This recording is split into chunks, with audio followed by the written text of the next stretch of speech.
Greetings fellow ukuleleans, Jeff Weinberger coming at you here with a new ukulele tutorial. I'd like to talk about a great old song called I Found a New Baby, 1926. It was the Roaring Twenties, the Great Gatsby era, and this was written by a guy named Spencer Williams. He also had some help, his songwriting partner Jack Palmer. They put it together in 1926. They were a hit-making songwriting team back then.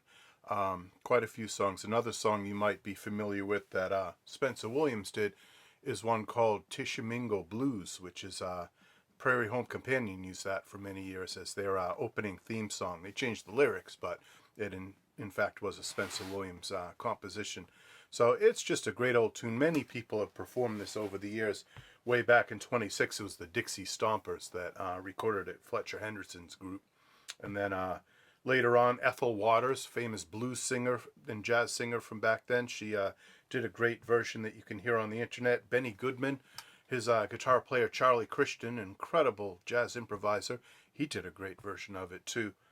Lena Horne did a more modern version. I think that was like 1962 or so. So there's a lot of versions you can hear. There are modern ones today. There's a lot of retro groups that do sort of that ragtime, jitterbug, kind of old-timey flapper music, and you can see them on YouTube.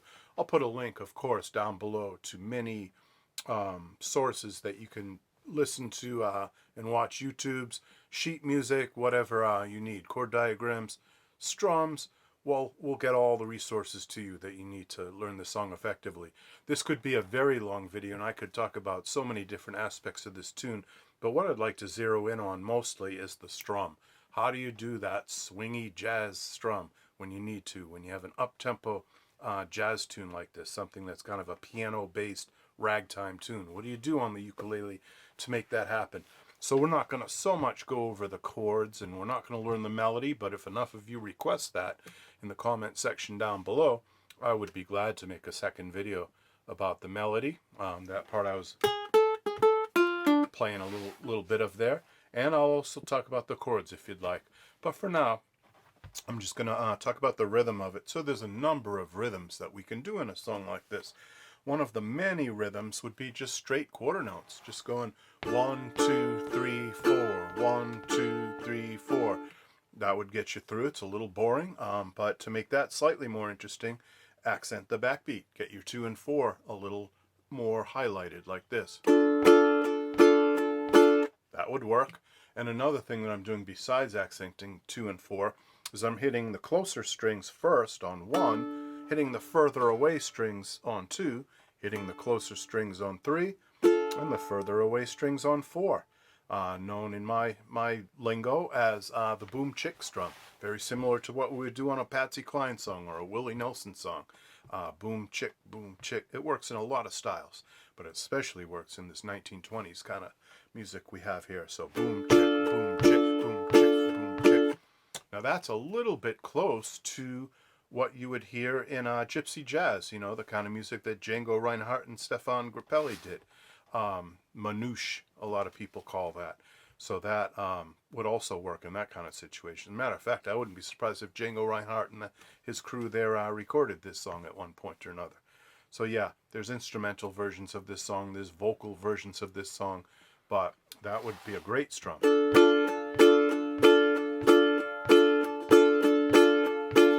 Let's do it with the chords. The chords, I'll give you the first stanza of the song. And it goes D minor for a measure, 1, 2, 3, 4. Then we have a measure of A7. We have a measure of D minor again. But this time we have a measure of D7.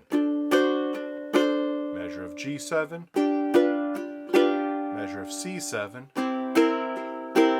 Measure of F. And a measure of A7. So it might benefit you to download a song sheet of this to get, and I will leave a link so you can grab those chords. That might help to go along with this video. So come back if you need to look at the chords. If not, I just described them to you. And here we go. 1, 2, 1, 2, 3, 4.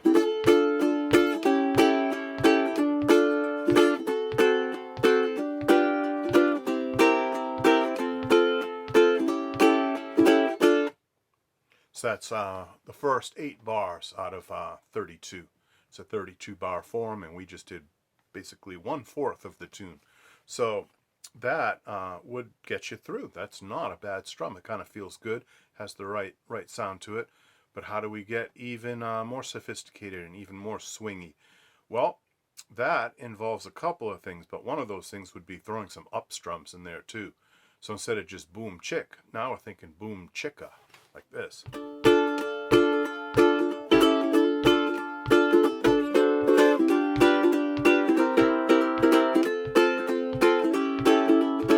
chicka, boom chicka, boom chicka, boom chicka, boom chicka, boom chick. Another way I describe that using onomatopoeia is do whack-a-do, whack-a-do, whack-a-do. Kind of sounds like that too. So either way, boom chicka, if that works for you, do whack-a-do, that works for you. Either way is fine. Or make up your own onomatopoeic description of this strum. I know it's a fancy word, onomatopoeia. Hard to say. But it just basically means describing a sound with words. So we're trying to take this strum and put it into some kind of words, and that's what I came up with, was boom chicka and do wacka, or do wacka-do. All right, so this definitely is an interesting chord progression, but I don't want to zero in on it. I'm going to save that for you guys telling me you want to zero in on it. But just briefly, it's a circle chord progression. It goes around the circle of fifths. And we've talked about that in other videos, the circle progression. It's a great thing to learn about. But again, let's hone in on the rhythm, and we'll make this somewhat short. So here's a kind of an invention of mine that I came up with for this song. And this is my own strum. I'm sure other people out there have done this too. I don't think I've totally like reinvented the wheel here, but this is something that occurred to me to play on this song. And you hit the closest strings first on a down. You do the strings further away on a down, up, down, up. And then finally on beat 4, you do a chuck, like this. So that's the first half.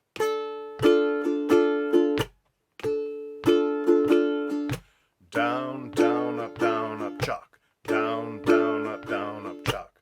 Second half is down, chuck, up, hold, and 3. Down, chuck, up, 3, and 4, and down, chuck, up, down, chuck, up, and so it has not only a chuck on 2, but it has a tie between beats 2 and 3, which is a very common place to see a tie.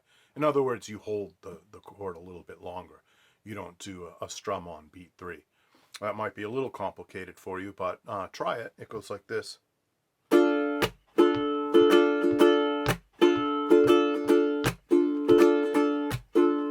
Very slowly.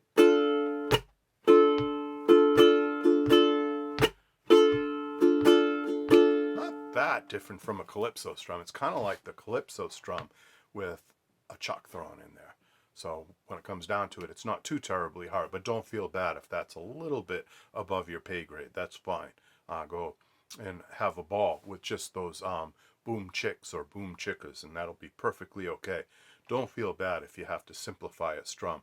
You can get a lot of enjoyment out of these songs, even if you're not quite up for the more sophisticated strums. But I don't want to bore some of you more intermediate players. I want to give you something to dig into. So for you, let's combine these two measures. Let's put together our close, far, up, like that, our first measure, with our second measure.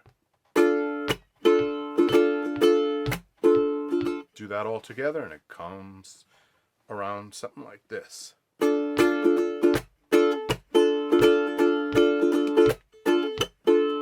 To me, that sounds kind of swingy when you do that in the context of the song.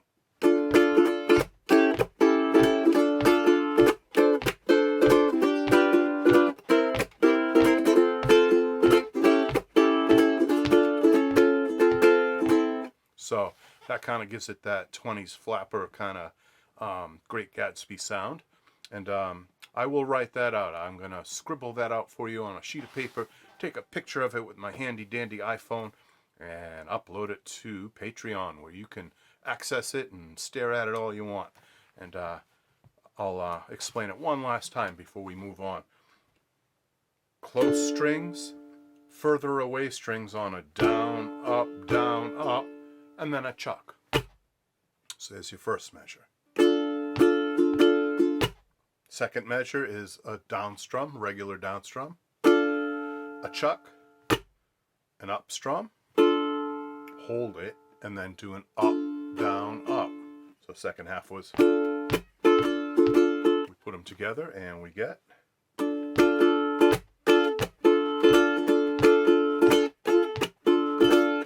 And in the context of the song.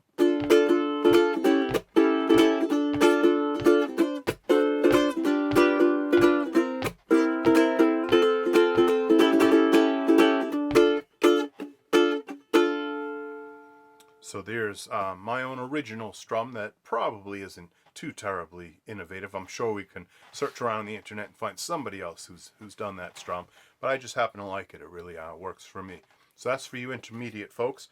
And then last but not least, I'd like to talk about a strum I did a really long time ago, I think on my old YouTube channel, that a strum I call Pluck Flick, which I intended to be for old-timey Americana bluegrass and kind of roots music stuff, acoustic American music, but it works especially well in a tune like this. And so here's the pluck, flick technique. First, let's do the pluck, flick technique. Let's leave the second flick out. So you have your D minor chord, and you take your thumb and you hit those closer strings, and you simply take your index finger and you flick it and hit the further away strings like this. That is a cool strum. That kind of sounds a little like a banjo, like the banjo that would be used in a typical 1920s swing ragtime song like this. And it also sort of is a little bit like that jazz manouche stuff we were talking about, Django Reinhardt and Stéphane Grappelli and the Hot Club of France.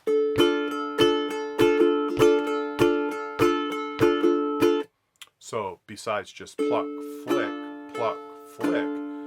which is 1, 2, 3, 4, that's one measure's worth, you can do an extra up in there. So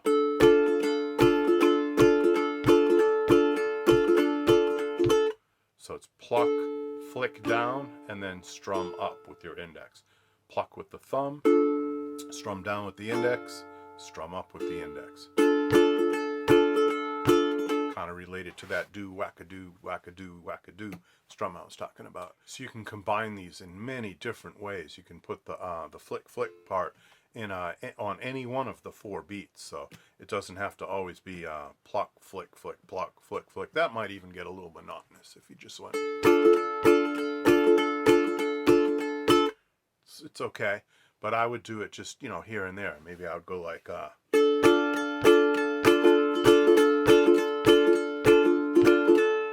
combine it with my other strum, the 2-measure one that I explained. So a little bit of variety is a good thing. All right, fellow ukuleleans, I hope you enjoyed this quick tutorial on I Found a New Baby and a couple of strums that would work for up-tempo jazz songs like this. As always, be sure to subscribe, be sure to click like, and be sure to click the notify bell, and be looking out for my new book. I have a new book on the Tarrega right-hand studies for guitar, but I put them onto the ukulele, and I'll link to that down below so that you can get to Amazon and take a look at that. You can look inside and see if it's for you. There's an ebook version available also. All right, enough self-promotion. I'll bid you adieu, fellow ukuleleans, and you take care. Bye-bye.